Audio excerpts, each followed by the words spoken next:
Israel is not just another country. It has a special and unique purpose. It was founded as the homeland for the Jewish people in the aftermath of the Second World War and of the Holocaust, where over 6 million human beings were slaughtered.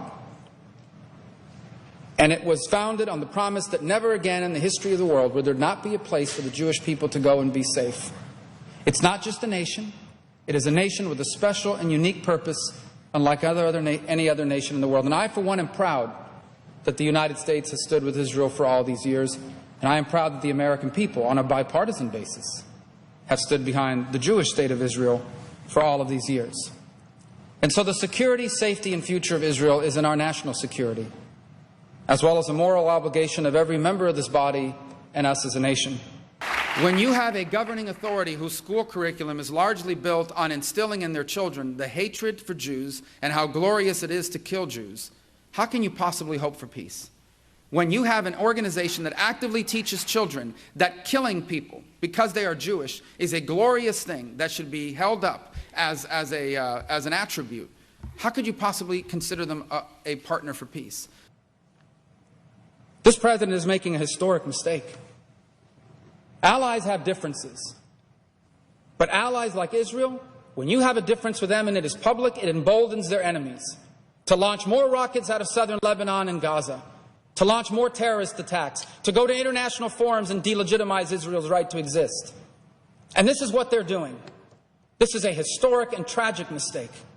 That's their attitude with Israel all the time. They want to be this honest broker between the Palestinians and the Israelis.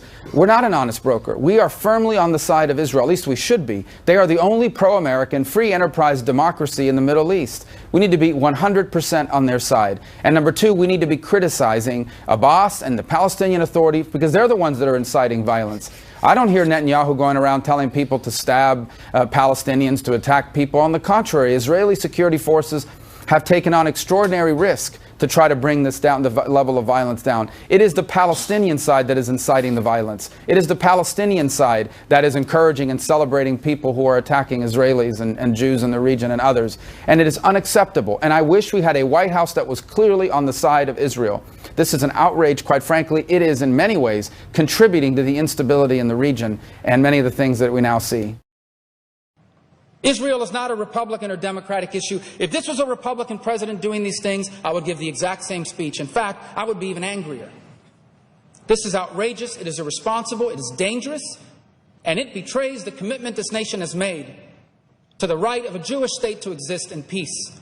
No people on earth want peace more than the people of Israel. No people have suffered more at the hands of this violence and this terrorism than the people of Israel.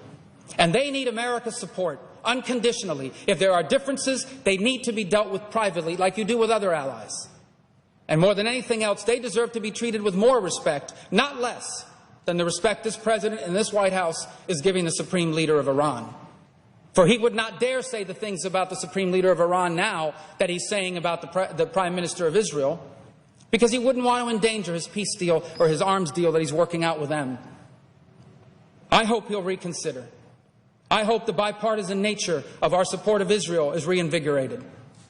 I hope that once again this body, this Congress, and this government will recommit itself to this extraordinarily important relationship. Because if America doesn't stand with Israel, who would we stand with? If Israel, a democracy, a strong American ally on the international stage, if they are not worthy of our unconditional support, then what ally of ours around the world can feel safe in their alliance with us? With that, Mr. President, I yield the floor.